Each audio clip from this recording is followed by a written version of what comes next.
yang akan kita tanyakan berdasarkan algoritma. Nah, dari hipotesis itu kita memberikan beberapa pertanyaan dan pemeriksaan untuk menegakkan diagnosa kita. Kita punya hipotesis, kita punya kecurigaan, kemudian kita tanya, atau pemeriksaan apa aja yang positif. Sekarang kita menentukan mau diapain nih pasien. Kurang lebih seperti itu ya. Baru masuk ke intervensi, dan setelah intervensi ada evaluasi serta dokumentasi. Oke. Lagi-lagi perhatikan bahwa dalam ICF, ini juga sering banget keluar, pertanyaannya adalah dalam ICF, apa yang harus kita perhatikan sebagai fisioterapi? Jadi asesmen secara fungsional atau functional impairment itu apa aja yang kita perhatikan? Ada anatomik dan kinetic impairment. Contohnya nyeri, kemudian kekakuan pada sendi, range of motion yang terbatas, ya. Ini contoh-contohnya, tapi nanti mungkin pertanyaannya lebih ke teoritisnya aja. Oke. Jadi yang harus kalian hafalkan itu anatomical impairment apa aja. Contoh ya anatomical impairment, misalkan ada spasm. Sedangkan kalau di functional impairment-nya berarti range of motion yang terbatas. Misalkan di anatomicalnya ada disc bulging atau ada rupture pada otot. Nanti fungsionalnya menyebabkan terjadinya kelemahan otot atau terjadinya muscle tightness. Oke, nanti ada catatannya. Waktu itu juga udah dibahas. Dibaca lagi. Kemudian ini keluar di UTS, nyeri yang berasal dari jaringan spesifik, spesifik tissue. Jadi sumber nyeri itu ada 4, ada dari inflamasi, ada karena iskemik, ada karena kontraktur, dan fatigue. Inflamasi berarti di dalamnya ada mikrotir, ada cedera, jadi ada inflamasi. Ciri-ciri inflamasi ada 5, itu harusnya di materi anatomi topografi dibahas. Kita nggak nyampe ke situ, itu udah terlalu receh lah. Pertama, karena memang sedang ada healing proses, jadi ada luka yang sedang ada proses penyembuhannya, makanya ada P-substans namanya. Itu yang menyebabkan adanya nyeri, gatel, ada kemerahan, panas. Berikutnya ada nocisensory sensitization atau nociceptor atau sensorik yang berfungsi untuk merasakan nyeri. Itu menjadi hyperaktif karena inflamasi. Itu inflamasi. Kemudian iskemik atau penjepit atau penyumbatan. Nggak menyumbat juga sih. Jadi intinya ada penekanan yang menyebabkan adanya aliran darah yang tidak lancar, sehingga terjadi hipoksia atau kekurangan oksigen atau kekurangan nutrisi. Itu bisa menyebabkan nekrosis, kematian jaringan.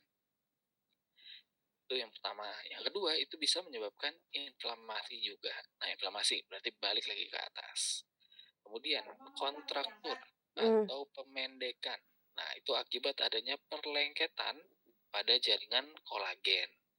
Gimana cara kita tahu nyerinya itu ketika end range atau nyeri ketika ke stretch. Jadi jelas kalau karena kontraktur berarti dia ada pemendekan. Dan ciri-ciri nyerinya adalah nyeri rega. Berikutnya ada fatigue atau kelelahan. Nah, kalau kelelahan itu karena kimiawi.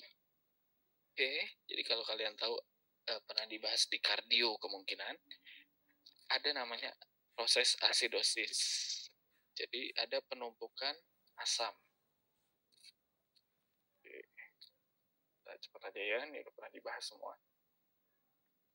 Kemudian secara spesifik ya, kalau yang cederanya jaringan diskus, kalau diskus itu ada 4 level, kita nggak sespesifik ini masuknya ke manual 3. Tapi yang harus kalian tahu untuk sampai UTS ini adalah Kalau nyeri pada diskus berarti provokasinya apa?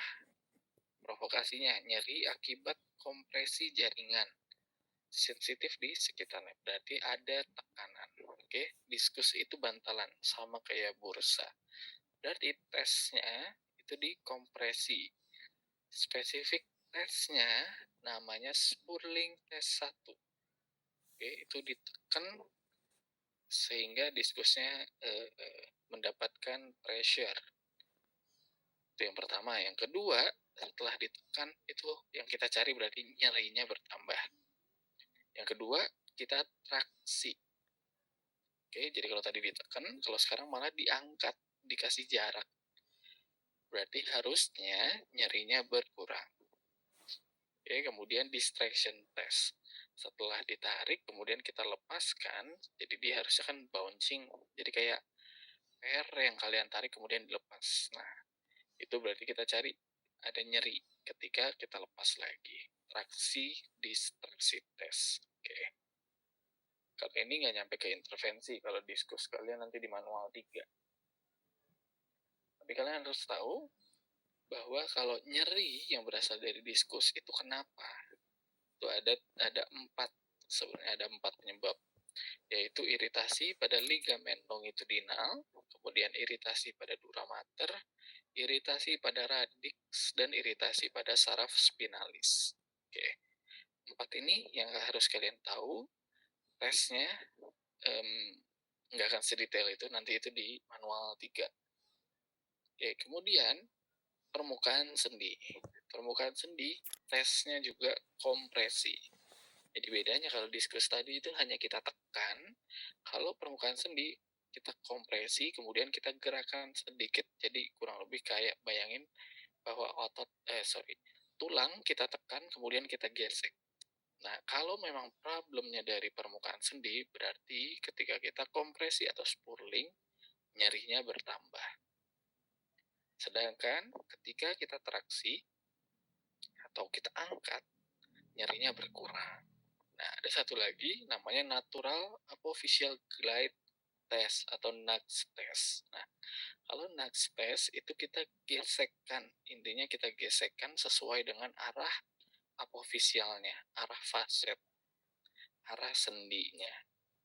Nah, kalian ini perhatikan tentang osteokinematik dan artrokinematiknya. Jadi, kenapa nyeri dari permukaan sendi atau dari faset itu bisa? Yang pertama, karena adanya pengelupasan rawan sendi. Jadi, permukaan sendinya ada yang mulai harusnya mulus, ini udah mulai bolong-bolong, mulai nggak rata gitu. Nah, dari situ dia menyebabkan inflamasi, kemudian ada osteofit. Nah, yang kedua, kalau ada di permukaan yang nggak rata itu, ada yang lepas. Akhirnya dia berenang-renang di sinovial fluid dan itu bisa mengunci gerakan sendi atau kita sebut dengan corpus libera. Berikutnya dari kapsul ligamen. Fungsinya ingat, kapsul ligamen itu sebagai pasif stabilisator. Berarti tesnya itu juga pasif test, kemudian stability test, dan joint play movement test. Yang kita cari ketika pasif, kita ngecek range-nya, kemudian end feel-nya seperti apa, dan provokasi atau reduksi nyerinya. Berikutnya, stability test. Kita cek bagaimana kondisi sendinya, apakah stabil atau tidak. Gimana cara kita tahu kalau stabil? Berarti ketika melakukan tes itu nggak goyang-goyang, nggak ada bunyi-bunyi. Bunyi itu maksudnya ada clicking ya, clicking yang berulang.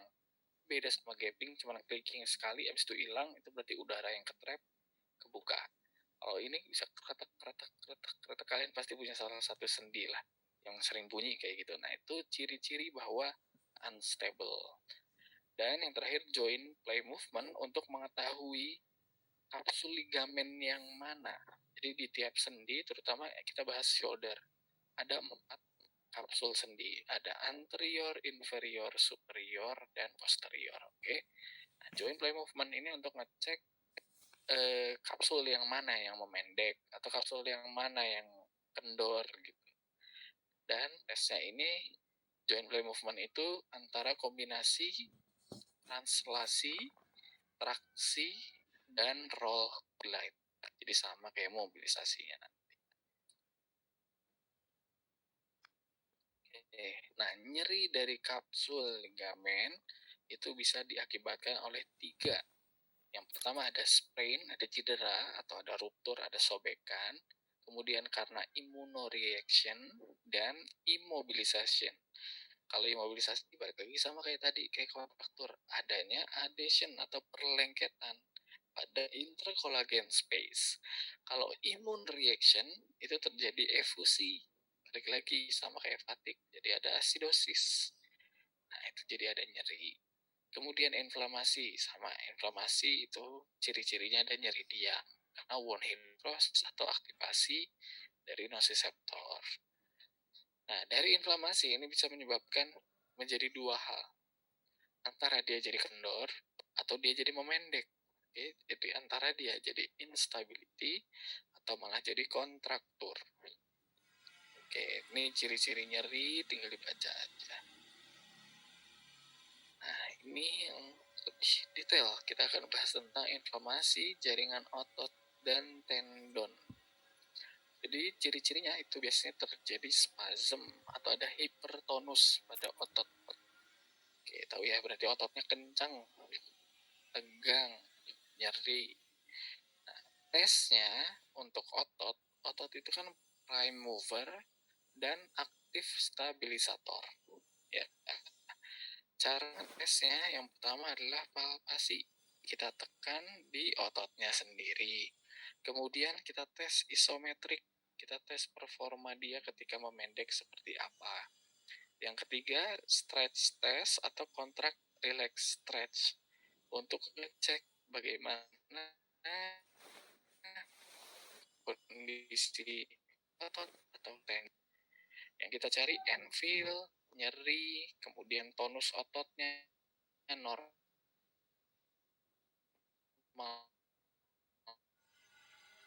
atau tidak. Nah, kalau nyerinya itu bisa berasal dari cedera atau rupture, akhirnya jadi ada adhesion dan menyebabkan tightness atau myofascial kontraktur. Sedangkan kalau dari cedera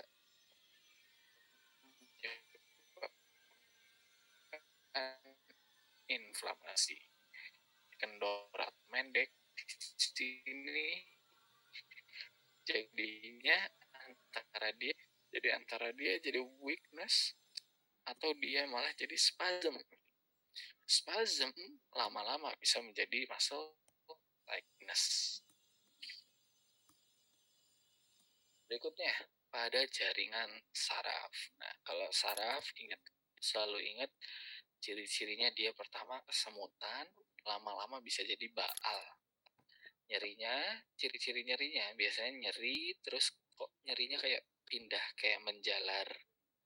Rasanya dari bahu sampai ke jari, misalkan, itu udah jadi satu ciri bahwa kemungkinan ada cedera pada jaringan saraf. Kemudian kesemutan.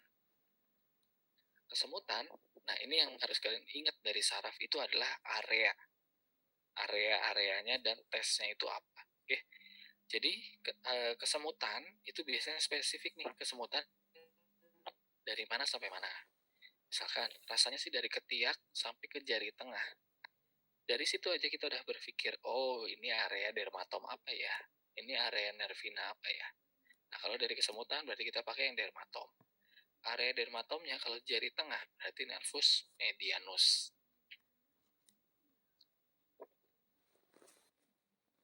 Nah yang agak berat itu anestesia atau baal.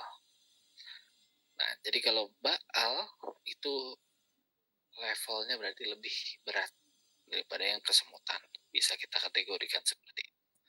Tesnya ada isometrik dan tes pada area-area tertentu. Tes isometriknya ini untuk menentukan apakah motorik ototnya masih bagus apa enggak. That's it. Jadi tetap kembali ke triase pemeriksaan saraf. Kita tes dulu sensorik, motorik, baru refleks. Oke. Area yang harus kalian perhatikan adalah area dermatom dan nervina. Kemudian tes berikutnya adalah neurodynamic test, atau kalau di shoulder berarti kita pakainya upper limb tension test. Kita udah sempat praktekin ada 3 untuk nervus medianus, untuk nervus ulnaris, dan nervus radialis. Oke, nah yang terjadi pada saraf itu kemungkinan ada 3. Dia keblok, stimulusnya itu jadinya nggak lancar. Nah itu kita sebut dengan entrapment.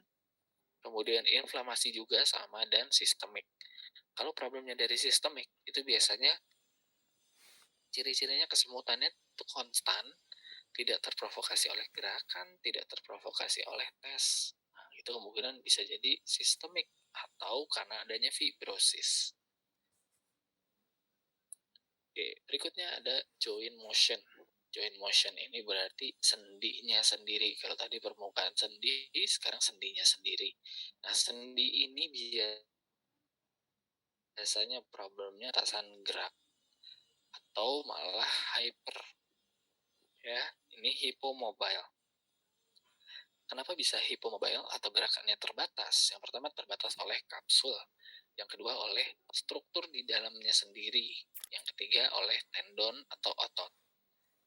Ya, kita cara mengetahuinya, kalau kapsul ya tes yang tadi ya, range of motion pada passive test, kemudian joint play movement test.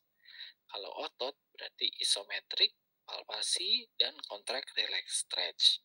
Nah, kalau inert structure atau struktur di dalamnya, kita ngecek dengan gerakan pasif dan natural apophyseal glide test. Itu gimana?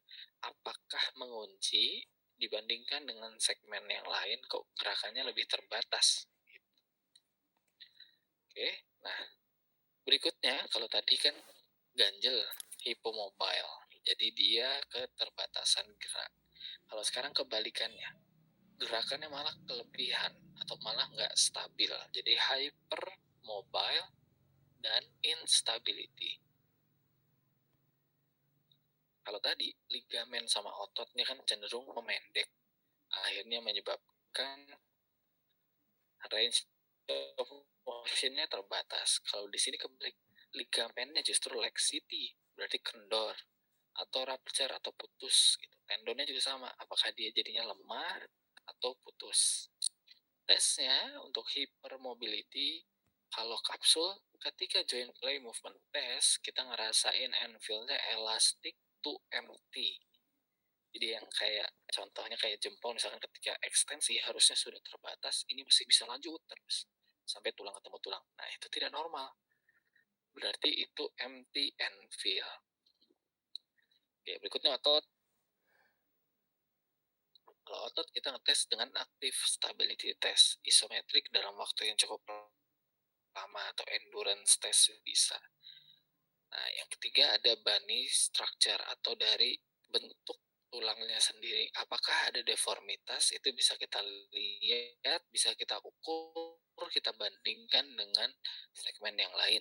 Misalkan dari shoulder kiri, kita bandingkan dengan yang kanan. Oke, nah ini functional impairment.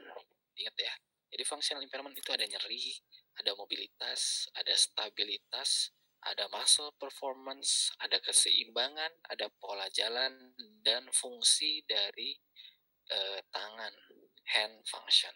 Oke, ini ingat-ingat, ini sering banget muncul. Berikutnya, ini adalah proses pelayanan fisioterapi. Ada 10 poin, 6 poin diantaranya itu anamnesis atau assessment, dan 4 poin setelahnya itu masuk ke intervention. Jadi mulai dari planning, intervensi, evaluasi, dan dokumentasi itu masuk ke intervensi. Oke, ini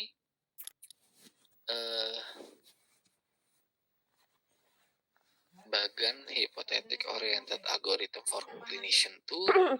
Jadi ketika kita menemukan sebuah patologi, menemukan sebuah gangguan gerak dan fungsi, kita berpikir pemeriksaannya apa. Pemeriksaannya berdasarkan HOAC 2. Nah, hypothetic oriented algorithm for clinician 2 itu patokannya apa? Jangan lupa bahwa harus memiliki evidence-based clinical practice. Jadi tes yang dilakukan itu bukan tes asal-asalan, tapi semua sudah ada evidence base.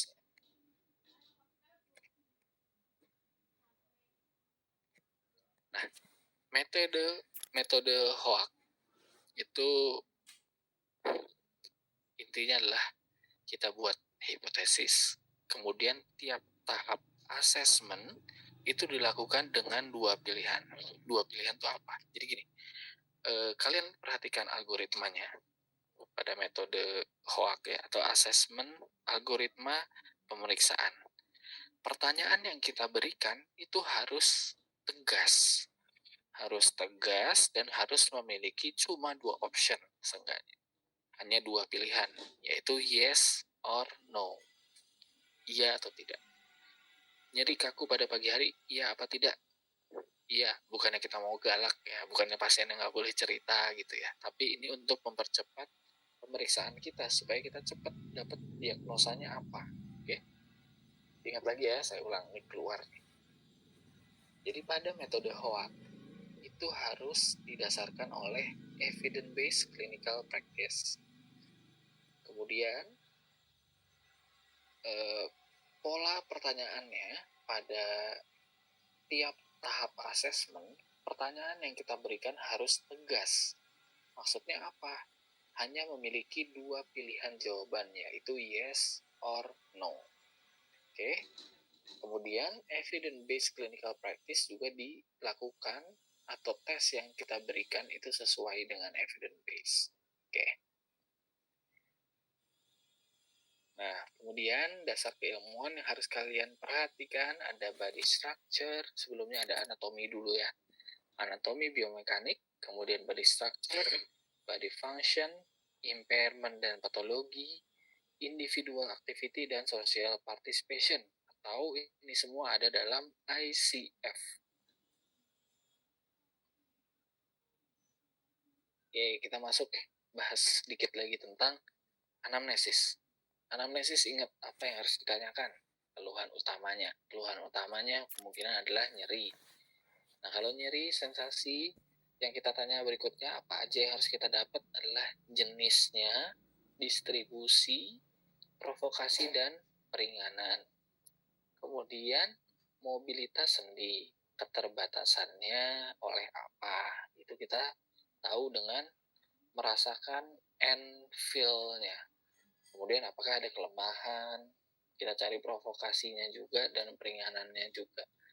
Otot dan fungsi ADL. Nih, sudah kita bahas tadi ya. Oke. Nah, ini kita untuk sampai UTS berarti kita bahas shoulder complete. Mulai dari frozen, impingement, scapular dyskinesia, kemudian ada GERD, dan ada instability. Kemudian SLAP itu kita bahas sedikit aja. Kenapa? Karena SLAP lesion itu tidak banyak perannya untuk manual terapi, jadi lebih ke terapi latihan setelah operasi. Jadi nanti dibahasnya di terapi latihan. Oke. Berikutnya ya, setelah anamnesis kita inspeksi. Nah, inspeksi ini juga sering keluar statis dan dinamis, ingat. Terus di statis apa aja yang kita perhatikan? Ada postur, alignment. Jadi secara total kita ngecek segmennya gimana per kuadran. Kuadran itu berarti kalau badan kita bagi jadi 4 sama apa enggak. Bahu kiri sama bahu kanan sama apa enggak. Kaki kiri sama kaki kanan sama apa enggak. Apa ada yang perbedaan apa. Kemudian dari lokal sendiri, misalkan bahunya sendiri kok tinggi sebelah, kok yang satu besar ototnya lebih signifikan terlihat dibanding sebelahnya. Kemudian dynamic untuk shoulder berarti abduksi elevasi. Yang kita cari ada humeroscapular rhythm, ada scapulothoracal movement, dan ada painful